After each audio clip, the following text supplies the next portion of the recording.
কখনো কি এমনটা মনে হয়েছে কোনো একটা বড় অনুষ্ঠান বা উৎসবের পর যখন শেষ অতিথিও বাড়ি চলে গেছেন, সব আলো নিভে গেছে, তখন চারদিকে একটা অদ্ভুত নিস্তব্ধতা নেমে আসে, একটা শূন্যতা ঘিরে ধরে। অথবা ধরুন কোনো একটা দীর্ঘ প্রতীক্ষার পর লক্ষ্যটা পূরণ হলো বা একটা বড় কাজ শেষ হলো, আর তারপরই হঠাৎ মনে হলো এরপর কি। এই অনুভূতিটা কিন্তু আমাদের সবারই খুব চেনা। এই শান্ত খালি জায়গাটা আমাদের কেমন যেন অস্বস্তিতে ফেলে দেয়। আমরা ভাবি কিছু একটা শেষ হয়ে গেল, কিছু একটা হারিয়ে গেল। কিন্তু কি হবে যদি এই শেষটাই আসলে অন্য কোনো কিছুর শুরু হয়? যদি এই শূন্যতার গভীরে এমন কোনো জ্ঞান লুকিয়ে থাকে যা আমরা কোলাহলের মধ্যে কখনোই খুঁজে পাই না? আমরা সাধারণত শূন্যতাকে বেশ ভয় পাই, তাই না? জীবনটাকে সব সময় কিছু না কিছু দিয়ে ভরিয়ে রাখতে চাই, কাজ দিয়ে, কথা দিয়ে, বিনোদন দিয়ে, ব্যস্ততা দিয়ে। একটু খালি সময় পেলেই কেমন যেন অস্বস্তি হতে থাকে। কিন্তু একবার ভেবে দেখলে কেমন হয়, এই শূন্যতা কি সত্যিই ভয় পাওয়ার মতো কিছু, নাকি এটা একটা আয়নার মতো যা আমাদের নিজেদের সেই রূপটা দেখায় যা আমরা বাইরের জগতের চাকচিক্যে দেখতেই পাই না? কি হবে যদি এই খালি জায়গাটা কোনো অভাব না হয়, বরং একটা বিরাট সম্ভাবনা হয়? কি হবে যদি এই শূন্যতার, এই নিস্তব্ধতারও একজন অধিষ্ঠাত্রী দেবী থাকেন, যিনি আমাদের শেখাতে চান যে জীবনের সবচেয়ে গভীর সত্যগুলো কোলাহলে নয়, বরং নীরবতার মধ্যেই খুঁজে পাওয়া যায়? ভারতের প্রাচীন তান্ত্রিক পরম্পরায় এমন এক চেতনার কথা বলা আছে, যিনি এই সমস্ত অবস্থার গভীরে বাস করেন। তিনি আছেন ঘুমের মধ্যে, যখন আমাদের আমি বোধটা একটু বিশ্রাম নেয়। তিনি আছেন বিস্মৃতির মধ্যে, যখন অতীতটা আর আমাদের পিছু টানে না। তিনি আছেন জগতের নানা মোহের আড়ালে, সেই সত্য হয়ে যা মায়ার পর্দাটা সরলেই দেখা যায়।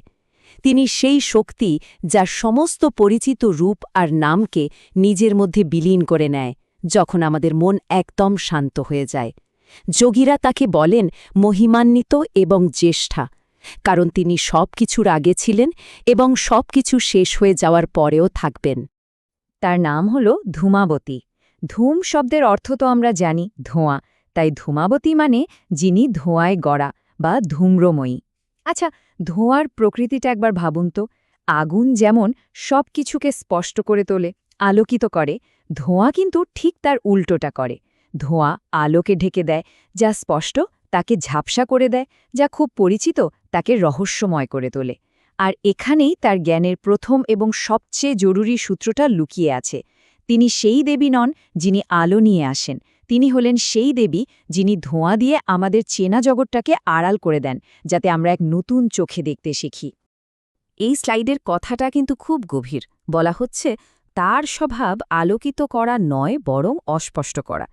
কিন্তু এর মধ্যেই একটা অদ্ভুত সত্যি লুকিয়ে আছে। কোনো একটা জিনিসকে আড়াল করার মানেই হল অন্য আর একটা জিনিসকে প্রকাশ করা। ভেবে দেখুন তো, যখন আমাদের জীবনে হতাশা, বিভ্রান্তি বা ব্যর্থতার ধোঁয়া ঘনিয়ে আসে, তখন আমাদের প্রতিদিনের চেনা জগৎটা, আমাদের সব প্ল্যান, আমাদের অহংকার, সবকিছু কেমন যেন ঝাপসা হয়ে যায়, তাই না? কিন্তু ঠিক সেই মুহূর্তেই সেই ধোঁয়ার আড়াল থেকেই এমন কিছু সত্য বেরিয়ে আসে যা হয়তো এতদিন আমাদের চোখের সামনেই ছিল, কিন্তু আমরা দেখিনি। এই ধোঁয়াই আমাদের বাধ্য করে বাইরের দিকে না তাকিয়ে নিজের ভেতরের দিকে তাকাতে। ধূমাবতী সেই সবকিছুর প্রতীক যা আমাদের সমাজ এড়িয়ে চলতে শেখায়। দারিদ্র্য, দুঃখ, একাকিত্ব, ব্যর্থতা, মানে যা কিছুকে আমরা নেতিবাচক বলে দাগিয়ে দিই, তিনি সেই সমস্ত কিছুরই রূপ।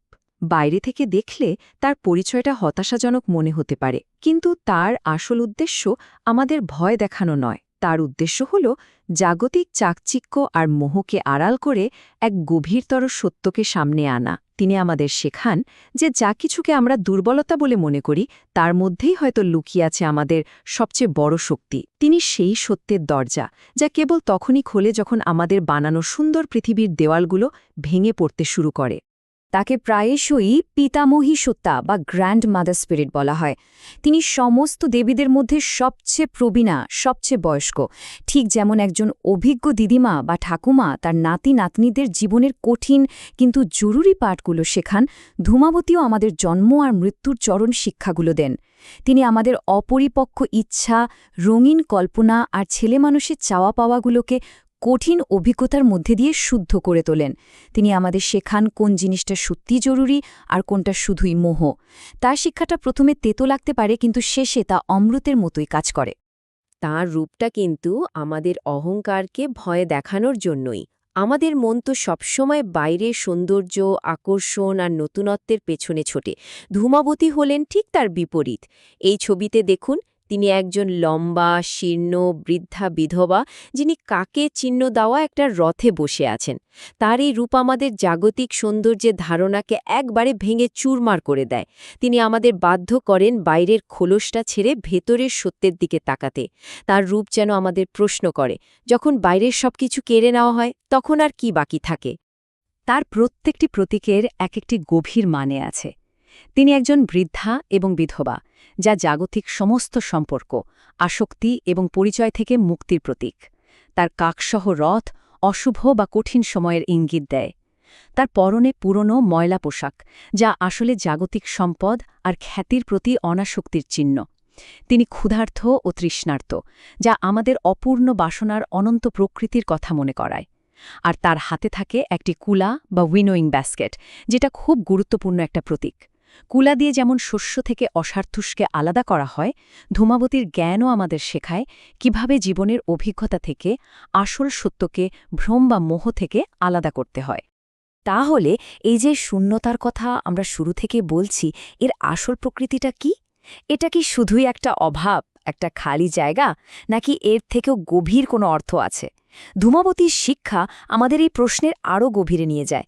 তিনি আমাদের আমন্ত্রণ জানান সেই শূন্যতাকে ভয় না পেয়ে তার মুখোমুখি হতে এবং তার আসল রূপটাকে জানতে। তান্ত্রিক দর্শনে এই শূন্যতা বা দ্য ভয়েড মানে কিন্তু কিছুই না, এমনটা নয়, বরং এটা হলো এমন এক আদি অবস্থা যেখানে সমস্ত রূপ, নাম এবং বিভেদ গলে এক হয়ে গেছে, যেখানে ভালো মন্দ, সুখ দুঃখ, আলো অন্ধকারের কোনো পার্থক্য আর নেই। এটা হলো মনের সমস্ত চিন্তার অবসান। ভাবুন তো, সৃষ্টির আগে কি ছিল? কোনো বস্তু ছিল না, কোনো চিন্তা ছিল না, ছিল শুধু এক বিশুদ্ধ স্ব-আলোকিত চেতনা। ধূমাবতী আমাদের সেই আদিম চেতনার সঙ্গেই পরিচয় করিয়ে দেন, যা আমাদের সমস্ত অভিজ্ঞতার সাক্ষী হয়েও নিজে কিন্তু অপরিবর্তিত থাকে। ধূমাবতী সেই আদিম অন্ধকারেরও প্রতীক, যা আমাদের জন্মের আগে ছিল এবং মৃত্যুর পরেও থাকবে। এই অন্ধকারটা কিন্তু নেতিবাচক কিছু নয়, বরং এটা সেই অসীম রহস্যের নাম, যেখান থেকে সবকিছু আসে এবং সবকিছু শেখারেই আবার ফিরে যায়। আমরা কোথা থেকে এসেছি বা মৃত্যুর পর কোথায় যাব, এই যে মৌলিক রহস্য, এটাই হলো ধূমাবতীর ক্ষেত্র। তিনি আমাদের অস্তিত্বের দুই প্রান্তের সেই বিশাল অজানা রহস্যকে ধারণ করে আছেন, যার তুলনায় আমাদের এই জীবনটা খুবই ছোট। এই স্লাইডের বাক্যটা অসাধারণ এবং ভীষণ কাব্যিক। আমাদের জীবনটা যেন দুটো বিশাল অসীম অন্ধকারের মধ্যে জ্বলে ওঠা এক সীমিত আলো। ধূমাবতী সেই দুটো অন্ধকারকেই প্রতিনিধিত্ব করেন। তিনি আমাদের মনে করিয়ে দেন যে আমাদের এই সসীম চেতনা, আমাদের এই আমিবোধ, যে অসীম রহস্য থেকে উঠে এসেছে, তিনিই তার আসল রূপ। তিনি সেই ধোঁয়া যা আমাদের চারদিকে ঘিরে রেখেছে, যা আমাদের মনে করায় যে জানার চেয়ে অজানার পরিধি অনেক অনেক বেশি। এই উপলব্ধিটার পর সাধারণ জ্ঞান আর প্রকৃত প্রজ্ঞার মধ্যে পার্থক্যটা বেশ স্পষ্ট হয়ে ওঠে। দেখুন, সাধারণ মন সবসময় নতুন ধারণা, মতামত আর বিশ্বাসকে আঁকড়ে ধরে নিজেকে শক্তিশালী করতে চায়, কিন্তু ধূমাবতীর প্রজ্ঞা হল ছেড়ে দেওয়ার জ্ঞান, যা আঁকড়ে ধরে আছি তা মুক্ত করার জ্ঞান। একে বলা হয় ভুলে যাওয়ার প্রজ্ঞা। তিনি আমাদের শেখান যে সমস্ত নির্দিষ্ট ধারণা, পরিচয় আর বিশ্বাসকে ছেড়ে দিলেই আমরা সেই এক অখণ্ড সত্যকে উপলব্ধি করতে পারি, যা সব কিছুর আড়ালে রয়েছে। মনের আলো যেখানে অনেক কিছু দেখে, বিভেদ দেখে, বিস্মৃতির প্রজ্ঞা সেখানে এক অখণ্ড সত্তাকেই দর্শন করায়। এবার আমরা তার সবচেয়ে গভীর এবং সম্ভবত সবচেয়ে কঠিন শিক্ষার দিকে এগোচ্ছি, আর তা হল জীবনের দুঃখ, কষ্ট এবং নেতিবাচক অভিজ্ঞতার মধ্যে লুকিয়ে থাকা শক্তিকে খুঁজে বের করা। আমরা সবাই দুঃখ থেকে পালাতে চাই, কিন্তু ধূমাবতী আমাদের শেখান কিভাবে দুঃখের মুখোমুখি হয়ে তার মধ্যে থেকে শক্তি অর্জন করা যায়। এটা বোঝা হয়তো সহজ নয়, কিন্তু এটাই তার জ্ঞানের আসল সারমর্ম। এই স্লাইডে বলা হচ্ছে জীবনের নেতিবাচক শক্তিগুলো, যেমন ধরুন হতাশা, পরাজয়, বিচ্ছেদ, একাকিত্ব, এগুলো আসলে বন্ধ দরজা নয়, এগুলো হলো বিশ্বের সুযোগের দরজা। এই দরজা দিয়ে আমরা এমন এক বাস্তবতার সংস্পর্শে আসতে পারি যা আমাদের সাধারণ চাওয়া পাওয়ার অনেক উপরে। যখন আমাদের সব ইচ্ছা, সব পরিকল্পনা ভেঙে যায়, যখন আমরা অসহায় বোধ করি, ঠিক তখনই আমরা ইচ্ছার পারে থাকা পরম সত্যকে জানার এক বিরল সুযোগ পাই। কারণ তখন আমাদের অহংকারটা দুর্বল হয়ে পড়ে, আর আমরা এক গভীরতর সত্যের জন্য নিজেদের খুলে দিই। যারা এই কঠিন সময়ের মুখোমুখি হয়েও পালিয়ে যান না, ধূমাবতীর কৃপায় তারা কিছু বিশেষ গুণ লাভ করেন, যা সুখের সময় পাওয়া প্রায় অসম্ভব। দুর্ভাগ্য তাদের ধৈর্য ধরতে শেখায়, কারণ তারা বোঝে যে সবকিছুই সময়ের অধীন। তাদের মধ্যে অধ্যবসায় জন্মায়, কারণ তারা বারবার পড়ে গিয়েও উঠতে শেখে। তারা ক্ষমা করতে শেখে, কারণ তারা জীবনের নশ্বরতা এবং মানুষের সীমাবদ্ধতাকে উপলব্ধি করে। এবং সবচেয়ে বড় গুণ হল নির্লিপ্ততা বা অনাসক্তি। তারা বোঝে যে কোনো কিছুই চিরস্থায়ী নয়, তাই কোনো কিছুকে অতিরিক্ত আঁকড়ে ধরে রাখার মধ্যে আসলে কোনো সুখ নেই। আর এখানেই ধূমাবতীর পরম রহস্যটা উন্মোচিত হয়। তিনি হলেন সেই সৌভাগ্য যা দুর্ভাগ্যের ছদ্মবেশে আমাদের জীবনে আসে। তিনি যখন আমাদের জীবনের কোনো একটা চেনা রাস্তা বন্ধ করে দেন, তার কারণ হল তিনি অন্য কোনো দিকে আমাদের বিকাশের এক নতুন, আরও বড় সম্ভাবনা খুলে দিতে চান। যা আমরা হারাই তা হয়তো আমাদের বৃহত্তর ভালোর জন্যই হারাই, কিন্তু সেই মুহূর্তে আমরা সেটা বুঝতে পারি না। তিনি আমাদের ছোটখাটো চাওয়া পাওয়াগুলোকে কেড়ে নেন, যাতে আমরা অসীমকে পাওয়ার যোগ্য হয়ে উঠতে পারি। যখন আমরা আমাদের জীবনের এই নেতিবাচক অভিজ্ঞতাগুলোকে আর শত্রু বা অভিশাপ হিসেবে না দেখে প্রাচীন দেবীর প্রজ্ঞা হিসেবে সম্মান করতে শিখি, তখন এক অদ্ভুত রাসায়নিক পরিবর্তন ঘটে যায়। আমরা তখন দুঃখকে আনন্দের শক্তিতে রূপান্তরিত করতে পারি। তখন শোক আর কেবলই যন্ত্রণা থাকে না, তা হয়ে ওঠে এক গভীর শিক্ষা, এক দিব্য উপহার। আমরা বুঝতে পারি যে এই অভিজ্ঞতাগুলো আমাদের দুর্বল করার জন্য আসেনি, বরং আমাদের আরও শক্তিশালী, আরও সম্পূর্ণ করার জন্য এসেছে। তাহলে ধূমাবতীকে সম্মান করার অর্থ কি দাঁড়ালো? এর মানে হল পরিচিত জগৎ, চেনা পরিচয় আর অন্তহীন চাওয়া পাওয়ার এই খেলা থেকে নিজেদের ইচ্ছাকৃতভাবে একটু গুটিয়ে নেওয়া এবং আমাদের সেই অসৃষ্ট শান্ত প্রকৃতিতে বিশ্রাম নেওয়া, যা সব কিছুর আগে ছিল। তিনি আমাদের সংসারের এই দুঃস্বপ্ন ভুলতে সাহায্য করেন এবং নির্বাণের আনন্দময় সত্তায় ফিরিয়ে নিয়ে যান। তিনি আমাদের মনে করিয়ে দেন যে আমাদের আসল স্বরূপ কোনো নাম, রূপ বা গুণের দ্বারা সীমাবদ্ধ নয়। আমরা হলাম সেই বিশুদ্ধ চেতনা যা সব কিছুকে ধারণ করে আছে। তার মধ্যে যে নাবাচক বা নীতিবাচক শক্তি আছে, সেটা কিন্তু ধ্বংসের জন্য নয়। এটা হলো অপ্রয়োজনীয়, গুরুত্বহীন জিনিসকে না বলার শক্তি, যাতে আমরা যা সবচেয়ে জরুরি, যা সবচেয়ে আসল, তাকে মনপ্রাণ দিয়ে হ্যাঁ বলতে পারি। আজকের পৃথিবীতে যেখানে আমাদের মনোযোগ কেড়ে নেওয়ার জন্য হাজারো জিনিস লড়াই করছে, সেখানে ধূমাবতীর এই শিক্ষাটা অত্যন্ত প্রাসঙ্গিক। তিনি আমাদের শেখান কিভাবে বাইরের কোলাহল থেকে সরে এসে ভেতরের সেই নীরব কণ্ঠস্বরকে শুনতে হয়, যা আমাদের আসল পথ দেখায়।